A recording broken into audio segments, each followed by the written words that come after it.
Hello दोस्तों, कैसे हैं आप लोग। आपका स्वागत है मेरे चैनल क्यूरियोसिटी वर्ल्ड हिंदी में। और मैं हूं आपका दोस्त गणेश। और आज मैं आपके लिए एक सच्ची और डरावनी कहानी लेकर आया हूं, जो कि मेरे एक दोस्त के गांव में घटी थी।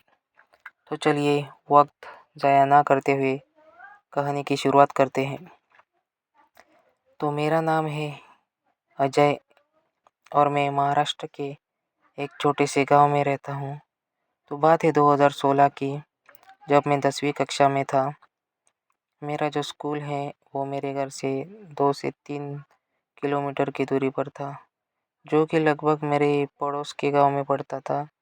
मेरे गांव के बहुत सारे बच्चे वहां पर पढ़ने जाते थे और कुछ लड़कियां भी। तो हमें स्कूल जाने के लिए बसेस वगैरह नहीं रहती थी उस टाइम। उस स्कूल और हमारे गांव के बीच से एक नदी बहती थी, जिसे हमें पार करके जाना पड़ता था। वैसे पानी बस घुटनों तक ही था। तो एक बार क्या हुआ कि हम सब लड़के लड़कियां हमेशा की तरह स्कूल आते चले जाते थे। और अचानक एक दिन हमारे गांव की एक लड़की, जिसका नाम था पायल, वो अचानक स्कूल में बेहोश हो गई। तो सब लोग, टीचर, स्टूडेंट, सब इकट्ठा हो गए और उसे जगाने की कोशिश करने लगे। वो बस 1 ही मिनट में होश में आ गई। हम सब ने पूछा कि क्या हुआ पायल, तुम गिर कैसे गई। तो उसने कहा, पता नहीं सर, अचानक क्या हुआ। वैसे उन दिनों काफ़ी धूप थी, गर्मियों का मौसम था। तो हमें लगा धूप में खेलने की वजह से शायद चक्कर आ गया होगा। उसे पानी वानी पिलाया और मैं और एक हमारे स्कूल के जो सर थे, उनकी गाड़ी से हम पायल को लगभग 11:30 बजे उसके घर छोड़ आए। हमारा स्कूल तब 1:30 बजे छूट जाता था। तो मैं सर के साथ वापस आ गया उसे घर छोड़ के। और जब टाइम हुआ तो हम सब बच्चे घर चले गए। तो उसी दिन रात के लगभग 9:30 बजे पायल अचानक ज़ोर ज़ोर से चिल्लाने लगी। सारे गांव के लोग जमा हो गए थे। तो वह अजीब हरकतें करने लगी थी, एकदम पागलों जैसी हरकतें करने लगी थी। वो बोल रही थी इसे, यानी अपना नाम लेकर कह रही थी कि मैं पायल को अपने साथ ले जाऊंगी। उसकी माँ बाप को लगा कि पायल को कोई भूत बाधा हुई है। उन्होंने जरा भी वक्त ना गवाते हुए पड़ोस के एक ओझा को बुलाया, झाड़ फूँक करवाया। उसी वक्त वो शांत हो गई, लेकिन 2 से 3 महीने तक वैसा ही उसका हाल रहा। बीच बीच में उसे अचानक दौरे पड़ते, अचानक पागलों जैसी हरकतें करने लगती थी और गाली गलौज करती। बस वही बात कहती, मैं इसे अपने साथ ले जाऊंगी, मैं इसे अपने साथ ले जाऊंगी। फिर एक दिन उसे एक तीर्थ स्थान पर ले जाया गया और वहाँ पर उसका कुछ झाड़ फूँक हुआ। उसके बाद से उसकी वो सारी हरकतें थम गई और वो अभी ठीक है। आज भी मैं उसे देखता हूँ हंसते खेलते। अब वो एकदम नॉर्मल है। एक्चुअली बाद में हमें पता चला, जो उसे भूत बाधा हुई थी उसकी शुरुआत हमारे स्कूल से ही हुई थी।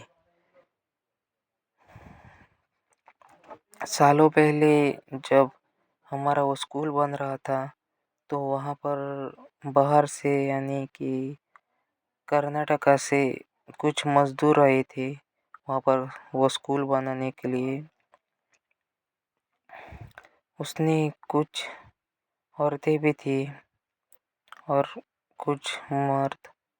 तो क्या हुआ कि वहाँ पर काम करने वाले एक मज़दूर और उसकी बीवी के बीच में कुछ झगड़ा हो गया और उसने अपनी बीवी को जान से मार दिया और उसी जगह जहाँ स्कूल बन रहा था वहीं पर दफना दिया।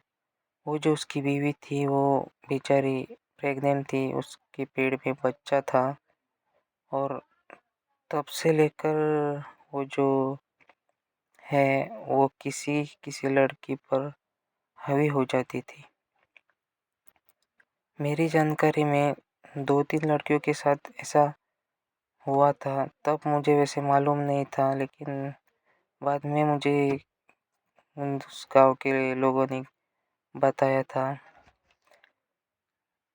और उस स्कूल के पास एक घर था, वहाँ पर एक छोटी बच्ची रहती थी और उसका परिवार भी था। तो वो 3 साल की बच्ची पर भी वो हावी हो गई थी। वो 3 साल की बच्ची थी, उसका घर बिल्कुल उस स्कूल से 10 मीटर से लेकर 15 मीटर के पास था। तो वो हमेशा की तरह रात को एक दिन अपने आंगन में खेलने के लिए बाहर निकली।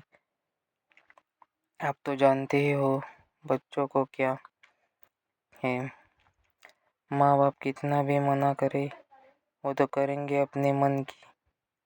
तो वो अचानक बाहर आंगन में खेलने चली गई और वहीं पर गिर गई। उसे सब ढूंढने लगे कि कहाँ गई, छोटी सी बच्ची है, जयस है कि माँ बाप को ख्याल तो होगा ही। तो उसकी छोटी बहन ने उसे आंगन में गिरा देखा, माँ पापा को बताया। उसके पापा ने उसे गोद में उठाकर घर के अंदर ले आए। वो कुछ अचानक अजीब बड़बड़ाने लगी। वो कन्नड़ा में कुछ बोले जा रही थी। उन लोगों को कन्नड़ समझ में तो नहीं आ रही थी, लेकिन वो भाषा जानते थे। मतलब तो नहीं जानते थे, लेकिन वो भाषा समझ रहे थे कि कौन सी है। वो सीधा उस बच्ची को लेकर एक ओझा के पास गए। उसने कुछ झाड़ फूँक करवाया, कोई विभूति दी और उन्हें घर भेज दिया। लेकिन तब से आज तक वो एकदम नॉर्मल है